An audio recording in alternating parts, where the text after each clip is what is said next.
Hi, friends. This is Wendy Harrop, and welcome to the Say Yes to Yourself podcast. On the Say Yes to Yourself podcast, you'll hear stories from women just like us who are adding the practice of saying yes in their daily lives in big and small ways, and as a result, are experiencing the truth that everybody wins when you say yes to yourself. Saying yes to yourself is a graceful unfolding, an intentional becoming of the very best version of you. It is my hope that in these conversations, we are able to find our truth and be inspired and empowered to live our very best lives. I'm so excited to go on this journey with you, and I look forward to finding a bit of our own story in each other's.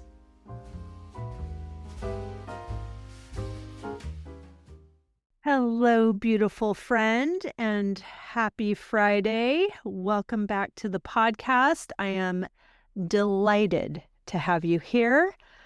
I am in France. I am in my very, very happy place. I am twirling around with a glass of champagne in my hand because I get to tell you something that I have been waiting for many, many years to utter out loud and have it be my reality, not just my aspirational reality. I have a chateau in France.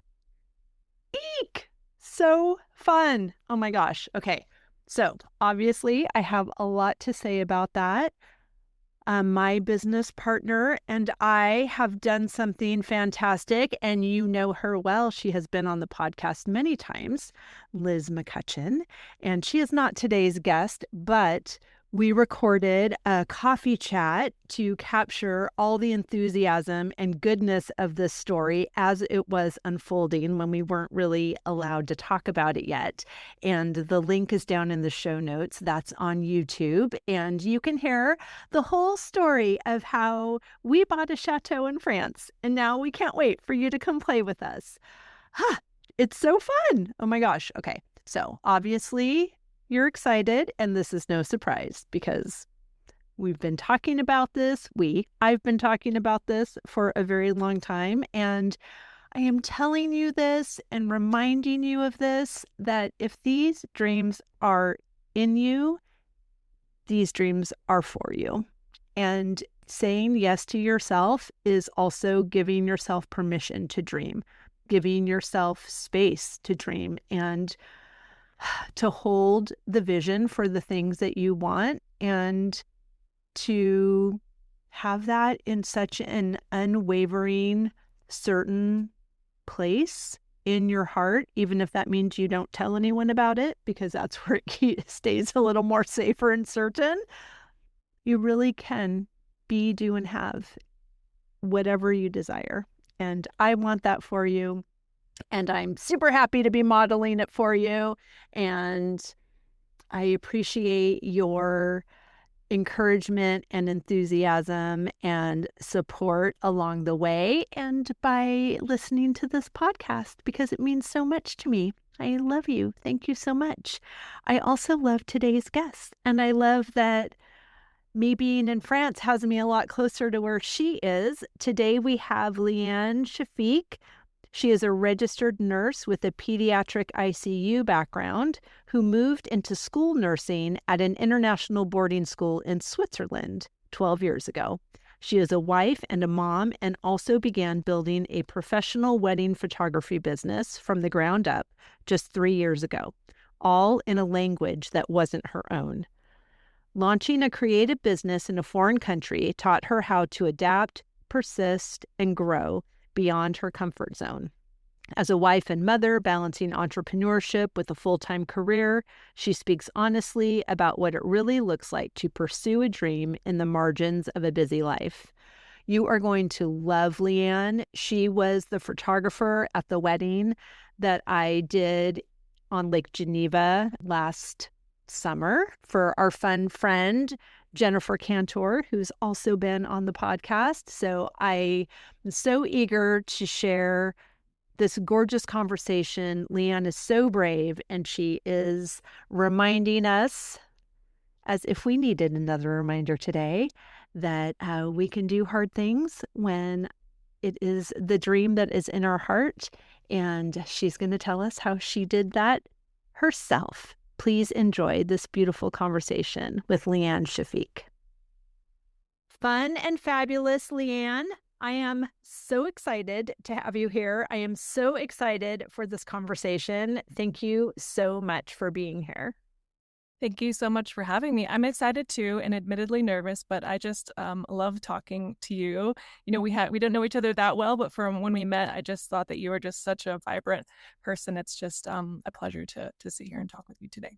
Well, thank you. I receive all of that sweet goodness. Thank you so much. And I actually love holding space like this on the podcast for women who are a little bit nervous, who don't think that they have an amazing story of an amazing yes to share, because something happens when you trust me and say yes to this conversation. And then we start talking, and then you start listening to what a phenomenal human you actually are. And what you have done is really cool and really inspiring. And, not all rainbows and champagne flutes, whatever. Like, nobody wants that anyway, right? Yeah. We want the growth. We want the expansion. We want it to be in the direction of where we want to go. We want to have a role in that. We want there to be joy. We want there to be freedom, all of those things. We want it to feel easy, but know that that's because we're doing the work. Mm-hmm. So all of these things make you an exceptional candidate for this conversation and for the opportunity to really inspire our listeners with your fabulously aligned yes. Well, thank you. That's really encouraging. Thank you for saying that. Of course, it's all true. So let's start by having you share, how are you saying yes to yourself in this season? Well, my answer is going to be two-part, but I'll just to piggyback onto what you just said, that is definitely one of them. Like, the yes here now is saying yes to myself and being here in this conversation with you right now on a podcast, which I've never done before, which is so cool. Because, I am in progress. I am in the messy middle, which is where most of us live. So I'm thinking to myself, maybe there's somebody listening who is also in the messy middle or in progress or has a project they want to start. And maybe something that I've done or that I'm learning currently can be inspiring to somebody else. So that's really cool to me. Yeah, I'm not an expert or a guru or anything like that. Yeah, I just feel like speaking from where I'm at is just an honor to be able to be here. And then part two is that about 5 months ago, I chose to go part-time in my nursing position. Amazing. And I had been thinking about it for a couple of years, and there were a few factors to that. One was to just be more present for my daughter. In her early years, she's 6 years old, and she's growing up fast. And so am I, to be honest. And it's just kind of slowing down and taking that time with her, as well as stepping back from a little bit of burnout that I was experiencing, which I'm sure we've all had at one point or another in our jobs or any part of our lives. And my photography business honestly gave me the financial confidence to be able to do that. So I feel really lucky that this, passion project was able to turn into a business that was profitable so that I could really do that. And to be honest, it's given me more space to be more creative and to be really more intentional and present in my job, even at my nursing job, at my photography business, and with my daughter. I just feel these moments there's more space for everything. That was a really big step for me, and I'm really proud that I was able to do that. I'm so happy to hear that you've done this. It's so great. I love, just for some background, and I'm sure I said this in your introduction, but just in case. Leighann and I met in Switzerland. She was the photographer for fabulous Jennifer Cantor's wedding. And we had Jen on the podcast, I want to say probably November of 2025. So if anyone listened to that episode, that's fabulous Jen. This is fabulous Leighann. This is how we all met. And you are living this beautiful existence that it's so picturesque and it's so dreamy. I mean, and that's saying something from the person who also lives a super dreamy existence Yeah. as well. But you live in the mountains of Switzerland and it's everything is giant and epic there all around you. And you're like isolated, but also in a community and in educational system. It's a fascinating microcosm of Definitely. existence there because you are at an international school, but you are in Switzerland.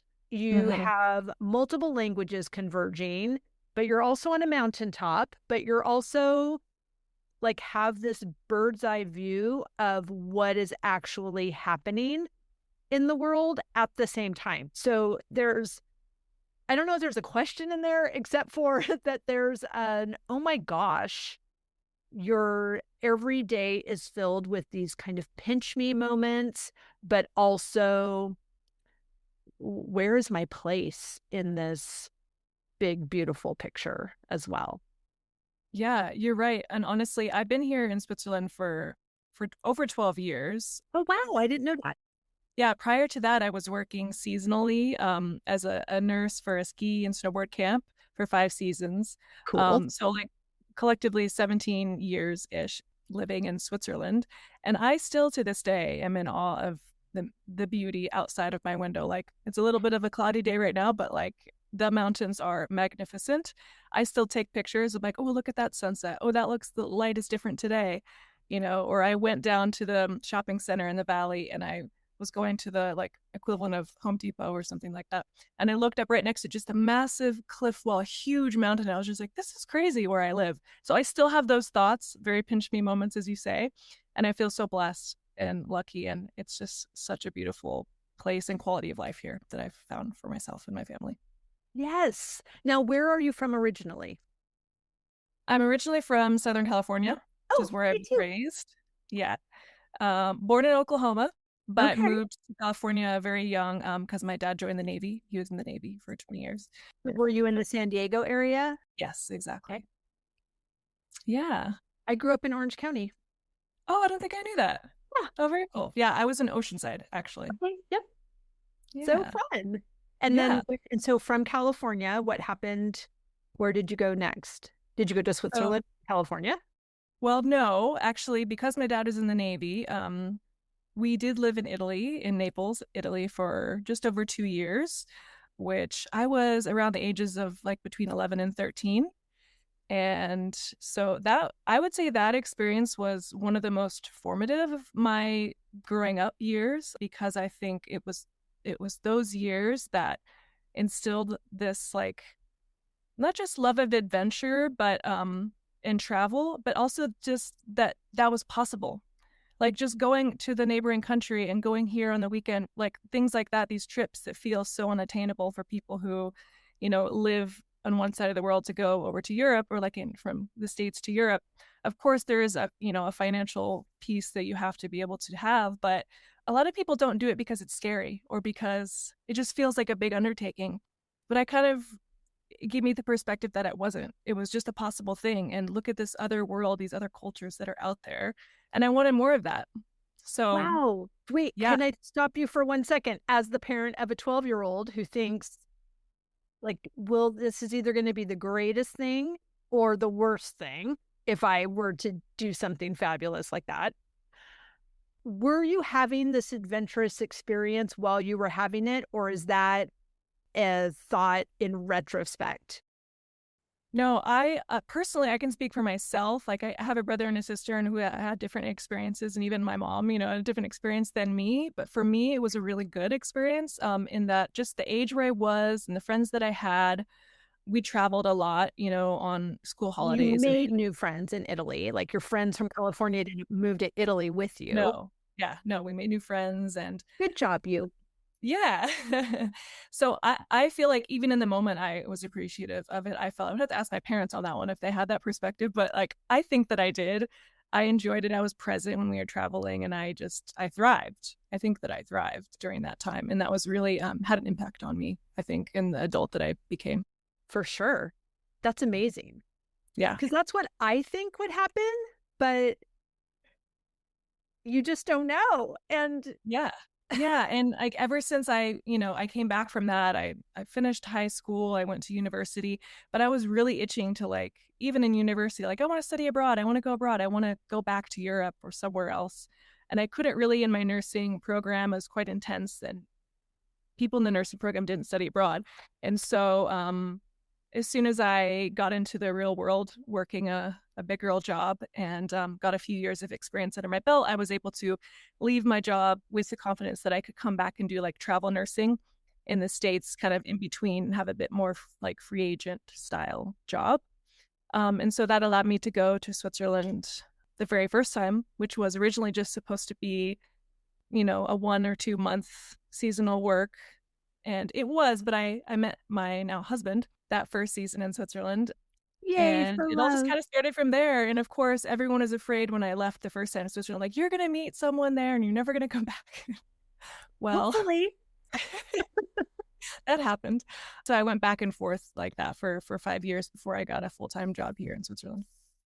Gosh, I love this story so much, Leighann. It's really fun when we can look back and see, like, oh, yes, my life is amazing. And it totally makes sense because all of the breadcrumbs on my path, all of the glitter on my path brought me to this place.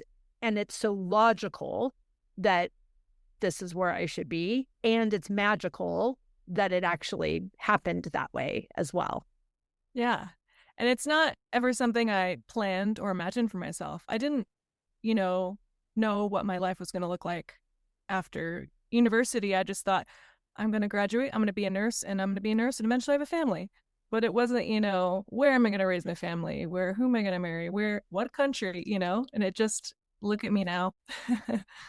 Love this so much. And I love how you have taken your educational pursuits and just relocated them, which I'm sure there's some paperwork with that as well. But you've also, because of that practice, you are able to do that now with what you're doing as well with your photography business. And I know that because you're in it and you know all the paperwork and you know all of the resistance that you move through as you're moving forward. But from here, you are making it look so effortless and so beautiful. And what I love about that is that it's not making it unattainable. It's helping everyone see, oh, oh, oh, I have a skill. I have a desire to be somewhere else. What if I put both of those things together and see what happens? And when you were at the, well, and I'm not sure, tell me what your first full time job was, but when you were at the ski and snowboard camp, was that something that was just Swiss based, or did that have some collaboration with the international school, or how did you get into that environment? Yeah, so it was an organization that actually the clientele are international schools which come to the camp, which is based in Switzerland. So they come and learn to ski for a week, which ironically it's the same clientele that is the school that I currently work at. Similar schools would come to this camp, and I was one of the counselors, my husband and I. So yeah, there was no link to the US or anything. And when I was looking to come abroad, I was just looking for a temporary seasonal job just to have an experience. And I And I actually knew another nurse who had worked for the same company. And so I had a little bit of a connection. And I'd been to Switzerland before and was kind of familiar with things. And I got the job, luckily. And yeah, that just snowballed from there. I just never went back. So good. It's so good. And then how did you transition from that ski camp into where you are now? Well, it was basically because of, the desire to be in Switzerland year round. My camp job didn't give me a visa that was year round. And so I was looking for, when I knew that I was, serious about my now husband, that we wanted to be in the same place and I needed to find a job here in Switzerland. So I did find this part-time job at the first year I was here at the school. I was part-time, and that just kind of got my foot in the door and got my permit for the year. And a few years later, he was able to get a job at the same school. So now we've been in the same place, which was perfect for us. I love that. Yeah. And how is that processed? Because I think sometimes we hear these stories and we're like, oh, yeah, that'd be amazing, but it's probably really hard, or, but it's probably takes too long. Or I saw somebody on Instagram who said that you can't get a bank account in France, or like whatever. Like people just have Yeah. their own experience. And sometimes we build a whole case of how we can't have what we want because somebody else had some wacky experience that we've now decided is the only way that it is. So please set us straight. I mean, you're absolutely right. We can always make excuses for ourselves or find a reason not to. Yep. There's always going to be a barrier. There's never going to be an easy, clear path somewhere. And that doesn't mean like, because there's a barrier that it's not something you should pursue. If it's something you really want to pursue and you're passionate about, then find a way, because there is a way. And if you can't do it on your own, find someone to help you. It's not, about how, it's who can help you achieve this goal. And it doesn't have to be done overnight either. Do the research, ask people, but just have your sights set on the thing. And if it's what you really want, don't just wait for it to happen. Like, I'm going to manifest this. It's going to happen if it's right. Like, you do have to take action and pursue it if you really want it, because, Right. I mean, that's a spiritual bypass to say, well, if it's supposed to happen, it'll just find me. And portions of that are true, but like you said, you have to take the action. Where the work is, and what we as a community of this Say Yes Sisterhood, like we know that the work is internal work. The work is, what is my role in this today? Identifying what those next steps are so that we're taking inspired action, not just frenetic action and then being frustrated that it's not working. yeah, absolutely. Absolutely. Obviously, blessed as well. I feel like I've had some great opportunities that I was able to jump upon, and doors have been open for me, so to speak. But You but have I to all be on the front porch to know that the door is open. Yeah, yeah, and you have to take the step and be intentional and see where it leads you. Right. And sometimes it leads somewhere that's really beautiful. And always better. Yeah. Like we have this picture in our mind. You mentioned manifesting. And, I think that that is a step in certainly my practice, but I do a lot of personal inquiry of what is it that I want. And I base that around, how do I want to feel? Like, what feeling do I think owning a chateau in France is going to give me? And then I think about that. Ooh, fun, freedom, thrilling, more guest rooms, longer table, love all of it. Potential, opportunity, bliss, twirling around and being surrounded by vineyards that don't belong to me, but I get to look at them. I get like, it feels so good to think about that.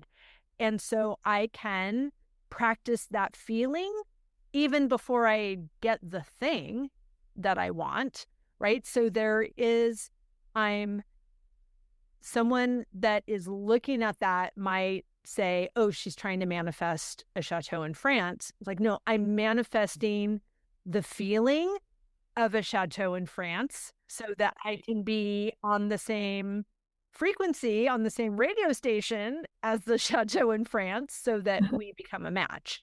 But Yeah. in that, I don't have to say, I can say it's surrounded by vineyards that don't belong to me. But I don't have to say it has to be this one, this address, and this is the only thing that it's going to be, and it has to be owned by some handsome single French guy. And oh, whose name is XY, it's like we can be as specific as still feels good Mm-hmm. in that raising of our own personal vibration. Like, we know Yeah. we're the only ones who know. Yeah, and that feeling it inspires you and it keeps you motivated too. Because let's be honest, it's not always an easy road. There are barriers, like we said, and pitfalls and roadblocks. And I found that even in starting like the photography business here too, it was really I was like, how do you even go about that? Like, how does one start a business? What do I do? And so it's just talking to people and getting help. And even when I got things rolling, I realized there's a lot more to it behind the scenes, or it's a lot more work than I thought, or there's all these other little pieces. Like, this is really hard. But like keeping hold of that positive kind of mindset and that you were talking about, this living in that dream of what you want it to be, it keeps you kind of going and pushing past those hard Totally. moments. Totally. Because the dreaming part, that's easy. Yeah. Like, that just all feels good. That has nothing to do with the logistics of, how do I find a notaire to facilitate the purchase, or how do I, find someone to mow the lawn? Like, that is like, ugh, which you would think those are great things because that means that Mm-hmm. it's closer. But we want to balance that, keeping it far enough away that it's pulling us toward it. Yeah. And that's why when we get that thing, like when you got the part-time job, it wasn't like, oh, this is the last thing I'll ever want. No, we're continuing to create, we're continuing to fine tune, even in this, I want to spend more time with my family or with my daughter. How do I do that? Well, if I had this side hustle, I could have more time. Okay, how do I do that? And it just continues to morph and brings you closer to the feeling that you want and the experience that you want to have. But it's also being unattached to the outcome Mm-hmm. beyond the feeling. So, because there's so much we don't know. It's like, you might have said, I want to start a photography business, but maybe you didn't say, or, no, and it has to be family portraits and it has to be only for Christmas cards. You just don't get that specific because Mm-hmm. we miss out on these other paths that are here for us, that are going to Yeah. get you to the feeling that you want. Yeah. It's just always this or something better. Yeah. Exactly. That resonates definitely with me because I never started out like I said, it's a passion, the photography kind of turned into something that I realized that I could make money off of and that people wanted. It was a service Right. that people wanted, and the feeling that I got from making people feel good in their photos and delivering a gallery to them of something that was beautiful and just their reactions. It's this like for me, honestly, it's a positive feedback loop, and it's Totally. wonderful for me and it's wonderful for them. And it started out just with a love of taking photos, and then when I realized I like taking photos of people, when I started it was just portraits of friends and families, and it was never like I'm going to start a wedding photography business. It kind Right. of just slowly became that. I realized like this is working, I like this, and you start to kind of niche into what you want. And even then I was like, I don't think I want to ever do it full time. I still don't know if I want to do it full time, but maybe let's see how it evolves, because I still really enjoy my nursing job and I still enjoy being a nurse and helping people in that sense. So I'm very much in that space of like, we're just seeing how it goes. Like I have big goals and things that I want, but like, whatever opportunities come my way, I'm just going to see how it evolves. I love that for you.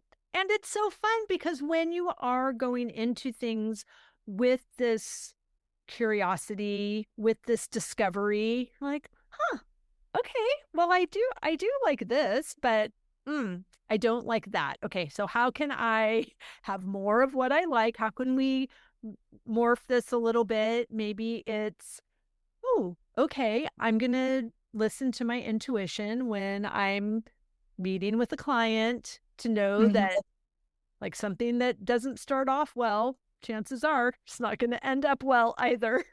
Yeah. Or things about different venues or things about what shoes you should wear. I mean, it's just constantly you get to fine tune it along the way. Yeah, definitely.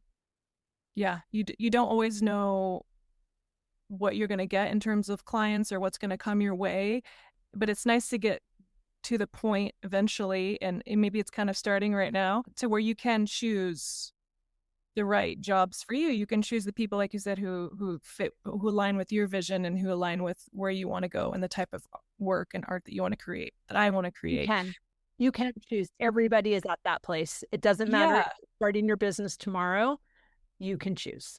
you're absolutely right. You're absolutely right. But it's like I definitely feel like I'm at that stage. This whole journey of starting a photography business has taught me a lot, like as a human and as like an independent, and as a woman, like I'm more feel like more mature. I feel like I'm adulting now. I'm 41, Wendy, okay? But I still feel like sometimes I have moments where I'm like, now I'm adulting? Right? And it's like these types of things that I'm like, I choose to hold space for this and I choose not to hold space for that. Right. And it's like I choose to put a value on my time. And if something is not worth my time, then I'm going to say no, or I'm going to have someone else do that for me. Or so I really feel like this has given me the confidence to kind of make some of these realizations. And it's beautiful because you get to bring that feeling of alignment into the other areas of your life, Mm-hmm. right? Not just with your wedding clients. Yes, definitely. Oh, it's so good. And you're modeling it for your daughter. It's so good. I hope so. I You hope are, so. are. And I want to say too about how you are with your clients. Obviously, everyone who knows her knows that Jen Cantor is a unicorn and Yes. brings out the highest and best in everyone who's around her because that's what she's a match for. And that's what she attracts out of everybody else. It's so great. And it is easy to want to make something fabulous for a person like her. And so I just want to reflect to you what my experience was of working with you on this wedding. Oh, I would love to hear that. I mean, did this for a really long time, and now I This is just a live review, everyone. this is this is, and now I just do this selectively, which is chef's kiss. Like it's Yes, so, yes. it's so fun. So I loved how available you were to her and to what she wanted, and you brought your professionalism to it.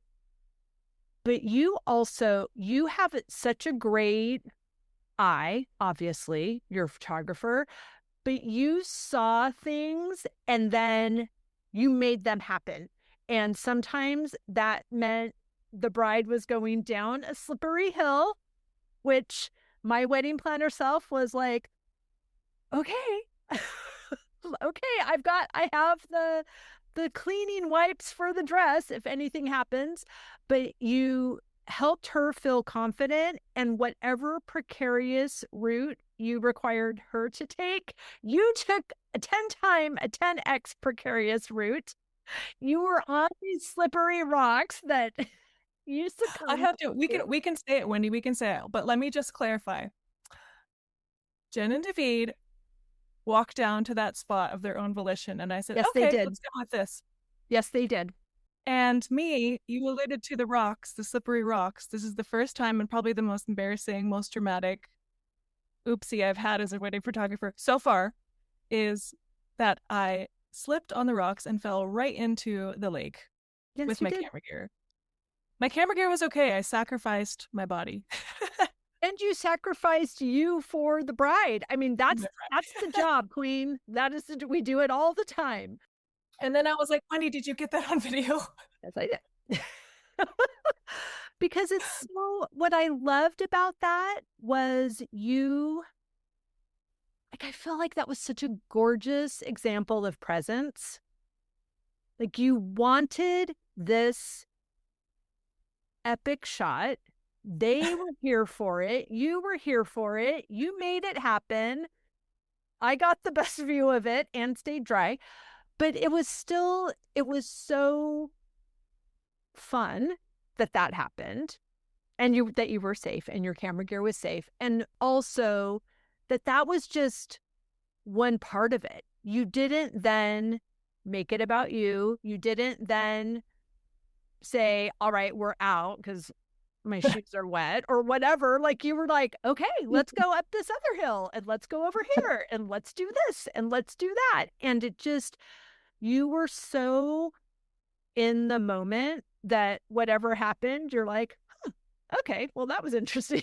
Let's try Honestly, something here. it's true. Like actually Jen, I was kind of talking about this at one point a couple months ago with Jen and just how it is being a photographer and she said it in these words. She was like, it's like you're in a flow state. And it's so Totally. true. Like I am in the zone when I'm photographing. I am like, I'm not feeling pain. I'm not feeling Mm-hmm. this. I'm not worried. I'm not stressed. I'm not thinking about anything else in the world. I'm not thinking about my family, to be honest. Right. I'm not thinking about what I'm going to eat. I'm not thinking about what I'm doing tomorrow or what I'm stressed about next week. I am like in the zone and I Yep. have a vision and I am creating.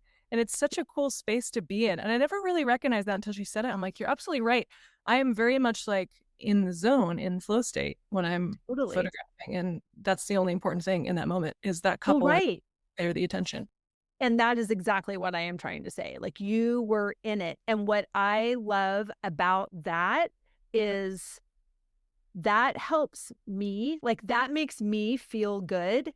It's like when you're driving and someone falls asleep in the car and you're like, oh, I love that they have so much I love that confidence for you. in my driving that they can do what they need to do. And it helps, like, as the wedding planner, like, oh, yay. I'm so happy that everyone is so in their bliss, knowing that I'm going to make sure that, whatever, nothing happens except for you might fall in the water.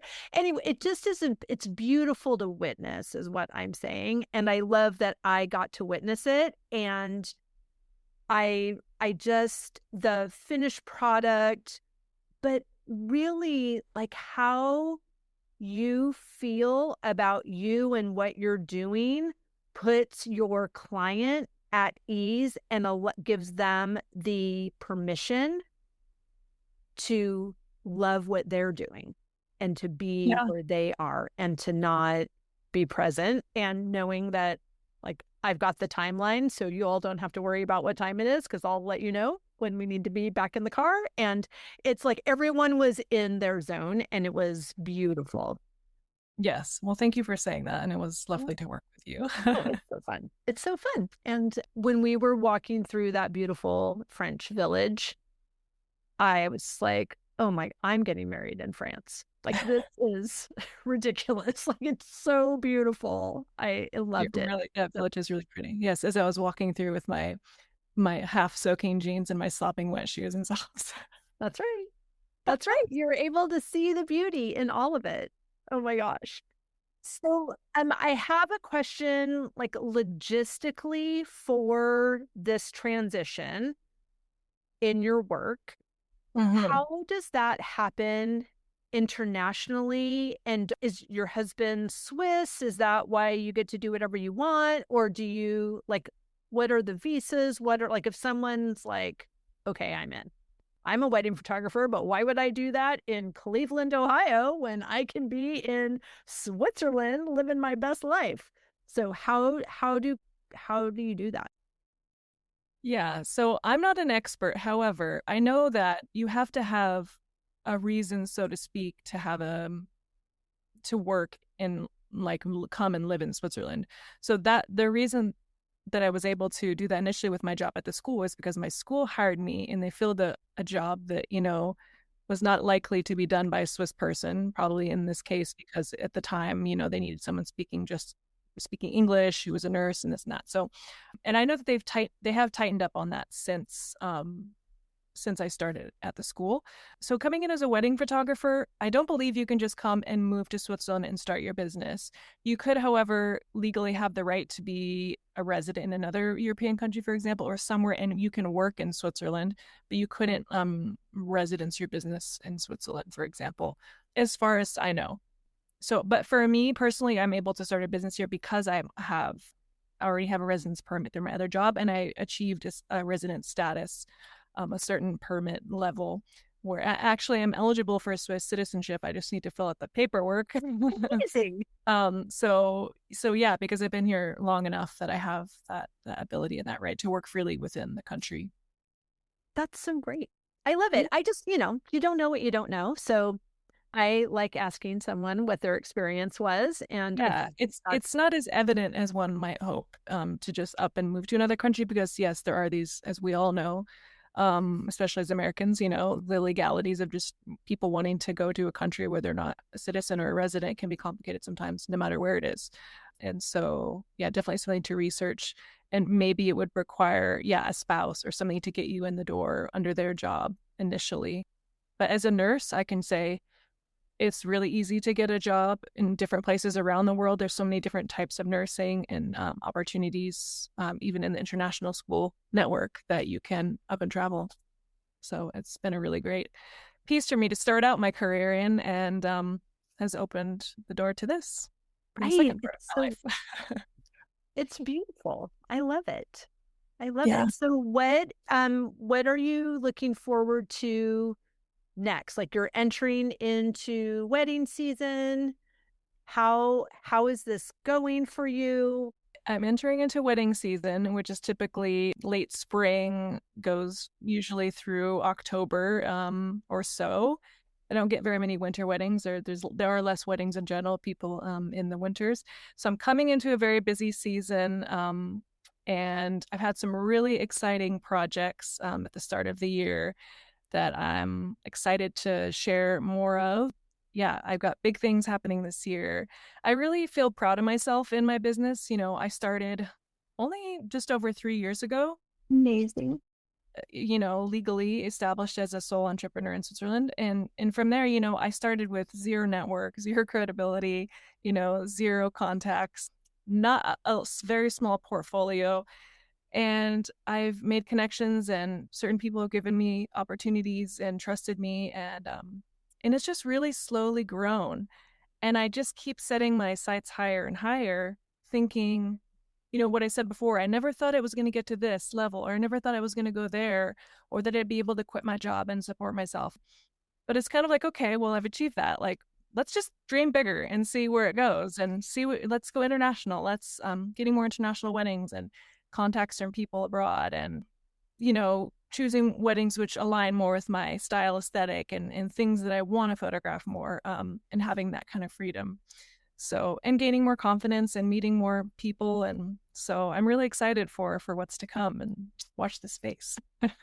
We will, we will. It's very exciting. So are you doing weddings outside of Switzerland? Are you traveling? Are you Yeah, that's kind of picking up more this year. Some weddings in France, and maybe some other things that are happening, that I can't talk too much about yet. But yeah, I'm really excited and I'm really open to that. I'd love to. One of my goals this year is expanding more into the international couples coming to Switzerland to get married in Switzerland as their destination wedding. right?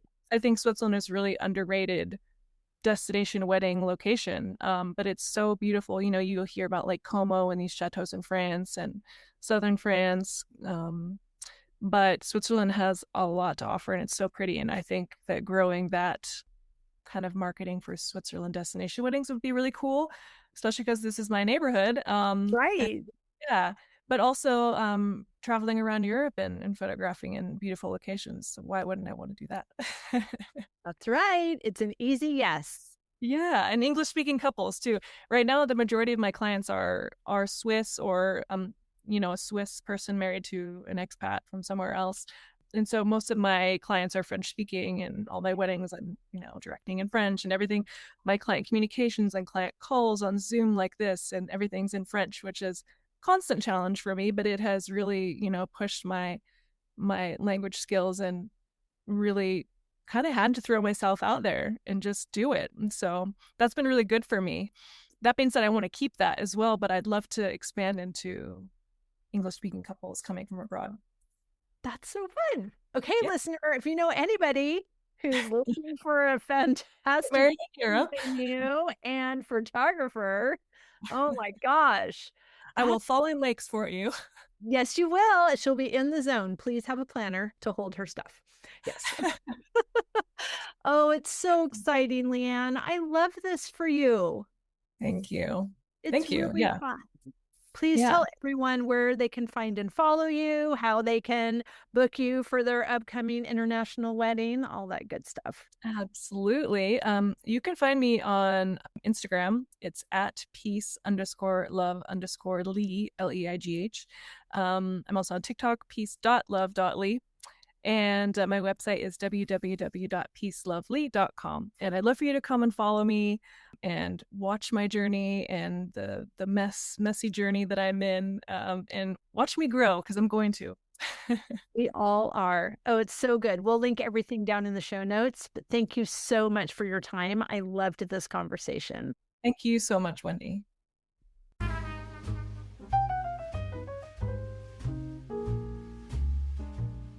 I hope you enjoyed that conversation as much as I did. As always, any links or notes mentioned can be found at phineaswrighthouse.com in the podcast section of our site or in the show notes below. And if you haven't connected with me personally, come find me on Instagram at Phineas Wrighthouse and let me know you listened to this episode. I'd love to get to know you. Thank you for sharing this time with me. I know your days are full, and I'm really grateful that you chose to spend some of your precious time right here. Be sure to subscribe to the podcast so you don't miss any of these delightful conversations. I'll see you next week.